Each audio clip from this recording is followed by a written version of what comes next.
It's not a piece of vintage hi-fi stereo equipment, but it's got chrome and wood grain and knobs and dials and switches. It's a table radio, just like the kind that you or your parents had in the kitchen or garage or office or anywhere you wanted to listen to music, news, or the ball game. This one is by Sound Design, a brand of inexpensive consumer electronics that was popular in the 1970s and 1980s, but faded away in the 1990s. Its low-budget construction is revealed by the fact that what may look like a brushed aluminum faceplate and cloth speaker grill are both just painted plastic. And as you might have already guessed, the wood grain veneer is fake as well. But that didn't stop Phase drugstores from advertising the Sound Design electric AM/FM table radio as having the handcrafted look of rich walnut, when they were selling it for $16.88 in November 1981. But Osco drugstores were a little bit more honest when they advertised it as having a slide rule dial, 3-inch speaker, and simulated wood grain cabinet when they were selling it for $14.99 in December 1983. And without a direct comparison, you may be fooled into thinking this radio is larger than it really is. So here it is next to a full-size 1980s table radio, so you can actually see how small it is in comparison. I found this one at the thrift store. They were asking $10 for it, but by the time I picked it up, it had been sitting on the shelf long enough that they had a 75% discount on it, so including tax, I ended up paying less than $3 for this. It's in pretty good condition. It has a few nicks and scratches on the top. The biggest flaw is that its tuning knob is missing its decorative chrome trim.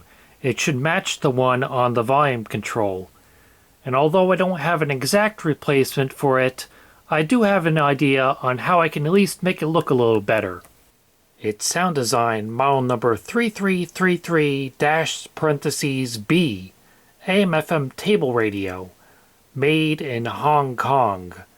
As somebody must have not followed this advice to not connect it to an external antenna, because I don't think this FM wire antenna is supposed to be this short and stripped off at the end. So that must have been a previous owner's modification. Looking up the FCC ID on the back of the radio revealed that it was manufactured by a company called BPM International Limited, who also made products for Acoustic Dynamics, Audition, Columbia, JCPenney, Montclair, Montgomery Ward, Sylvania, and True Tone. So you may find this same radio sold under some of those different brand names. I briefly tested the radio in the thrift store and it did work, but the controls are very scratchy. I tried my best to scrape off the oxidation by continuously moving them back and forth, but it may still need to have some contact cleaner sprayed into the controls. But let's give it a try. First on FM.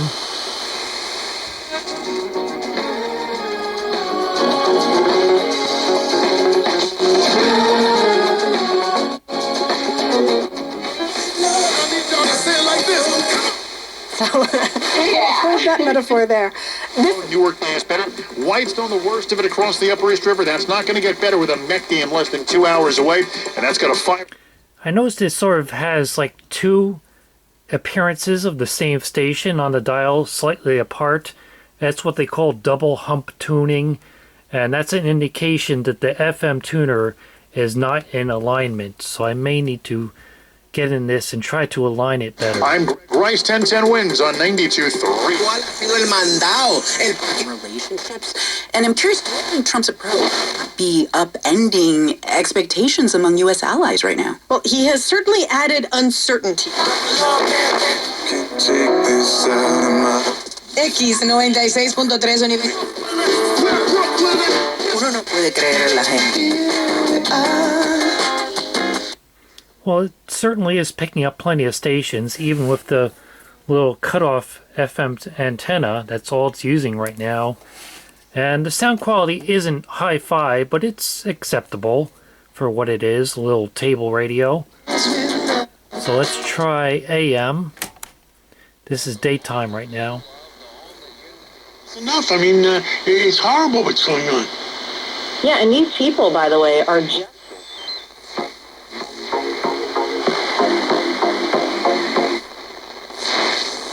New York City, I'm not sure where. She's... You know... It's probably the camera making that noise. Quarterback position in which now Julian... Terry Letnick, and you can tell that we're very eager to make an announcement, but you know...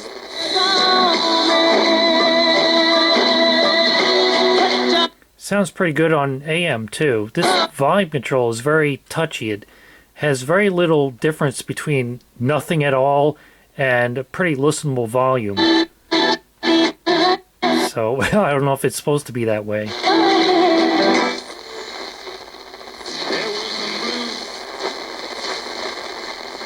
March, like I look at it, I almost look at it like that as an extension because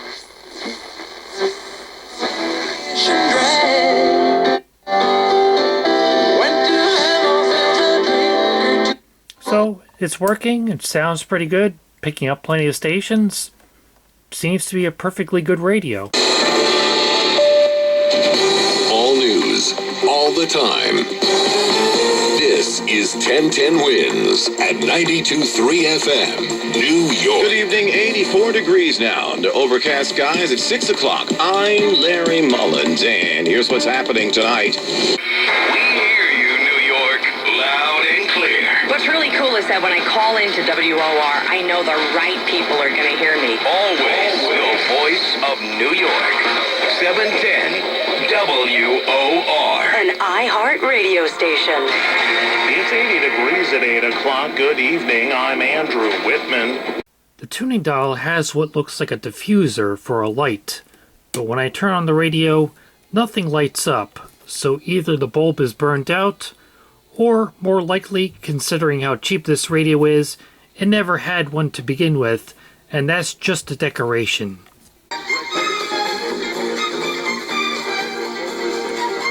Yes, Copacabana. This tuning dial has what may look like, should be, a little lighted pointer there. I know some radios of the 1980s did have a red LED in their tuning dial pointer that lit up either all the time or whenever you tuned in a station. But again, on this one, I think that's just a decoration made to look like what should be a lighted dial pointer, but is in fact not lighted. And attaching an external antenna definitely helps to improve the FM reception, because right now I have it tuned to the classical station, which is a rather weak signal in this area, and it's just picking it up on a little piece of wire that's attached to the radio. And listen to what happens as soon as I connect a clip lead to it. It gets quite a bit louder and clearer. So it definitely helps.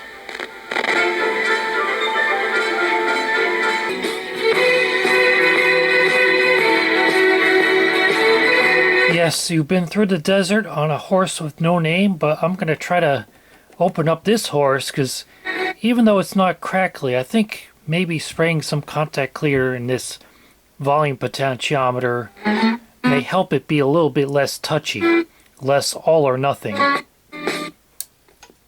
And there is a look inside. We've got the power transformer, a 3-inch 8-ohm 0.5 watt speaker, and the main circuit board with the AM Farad bar antenna. This is the FM antenna wire, tuning capacitor, volume control potentiometer, a bunch of coils, and the one main chip. And on the speaker you can see a date of August 2nd, 1982.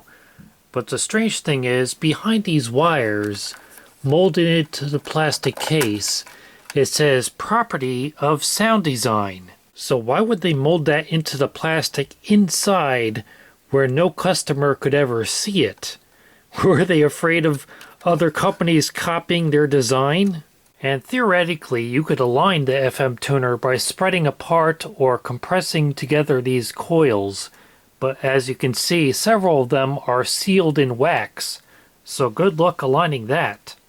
And the overall build quality is not very good. The circuitry was obviously hand assembled, and not very well, because everything is just kind of thrown in haphazardly, however they could get it to fit. And there you can see upside down, the main chip is a ULN2204, which was made by Sprague, and this one also has a 1982 date code. The ULN2204 is an integrated AM/FM radio system chip, including a built-in audio amplifier. In the Sound Design radio, it has a 7.4 volt supply and is driving an 8 ohm speaker, in which case it puts out about half a watt, matching the speaker's rating. And while I'm at it, I'll spray some contact cleaner into the volume control potentiometer, even though it didn't really need it, but it's good to do anyway. And also the AM/FM band switch.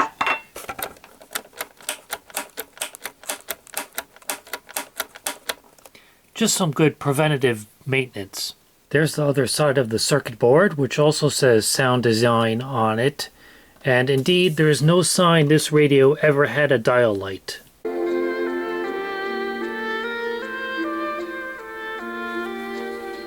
Longer. Yes, an appropriate song, because I just replaced the antenna wire with a longer one, so now the reception is much better on FM. But there's still one thing left to do, and that's to do something about this tuning dial knob.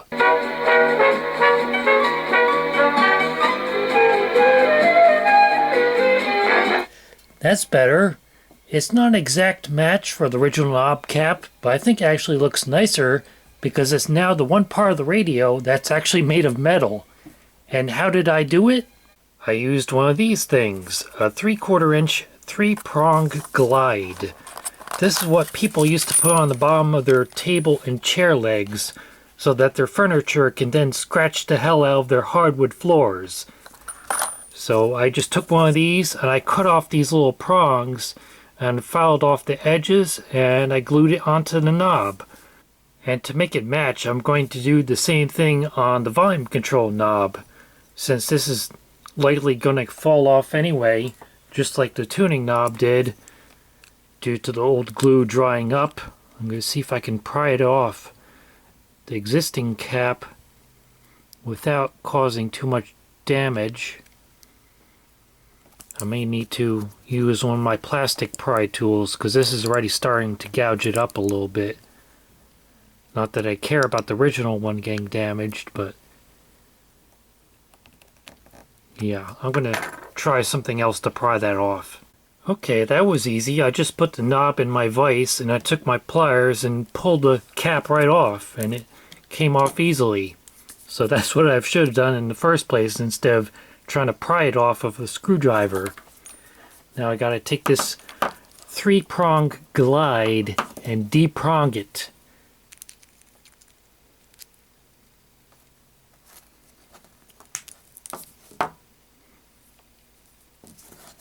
And then file off the rough edges when I'm done cutting these off.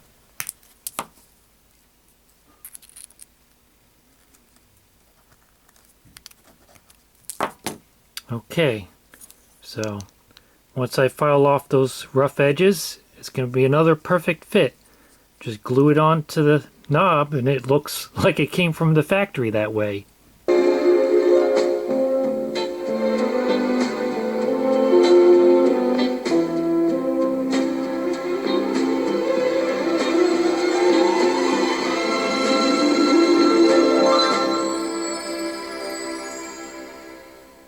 Now doesn't that look better?